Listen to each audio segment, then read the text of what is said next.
সম্মানিত দর্শক আসসালামু আলাইকুম।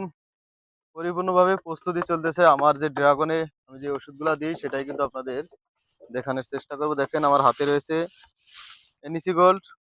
এনইসি গুলো অত্যন্ত শক্তিশালী একটা ভিটামিন, জৈব বালানাশক। আবার কিন্তু আমরা দিয়ে দিচ্ছি আমেরিকান এমপিকেস কিন্তু আমরা দিয়ে এবং এটা একসাথে দিয়ে আমরা গুলিয়ে নিলাম। এখন কিন্তু আমাদের জমিতে সরাসরি চলে যাবে স্প্রে করতে। আপনারা পানি দেওয়ার পর এটা দিয়ে তারপর কিন্তু ভালো করে গুলিয়ে নেবেন। আমরা এখন দেখাবো কি কোয়ালিটি ভাবে আমরা স্প্রেটা করি। দেখেন আমাদের ড্রাগন গাছগুলো কিন্তু অত্যন্ত সুন্দর এমনিতেই। আমরা ১ সপ্তাহের উপরে কিন্তু যেতে দেই না। আমরা ১ সপ্তাহের ভিতরে ৫ দিনের মাথায় চেষ্টা করি একটা ভিটামিন পরে আমরা একটা ছত্রাকনাশক দেওয়ার।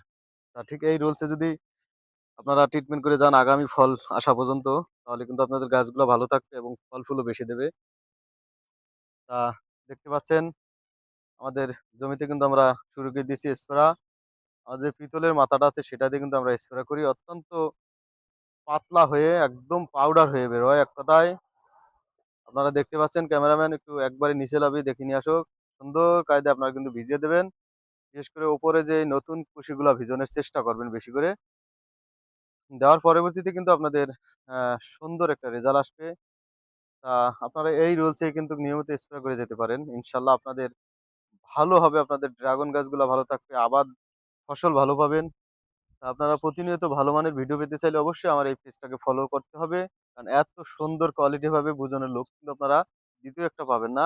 আমি কিন্তু কোনো কোম্পানির লোক না। দেখেন আমি সব ধরনের ওষুধের কিন্তু বিজ্ঞাপন দিয়ে থাকি। কেন দেই?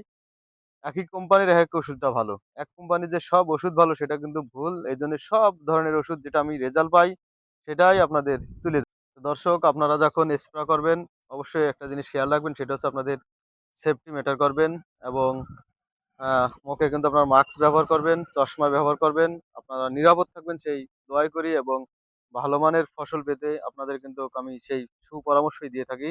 আমার পেজটাকে কিন্তু আপনারা লাইক, কমেন্ট, শেয়ার এবং ফলো করতে ভুলবেন না।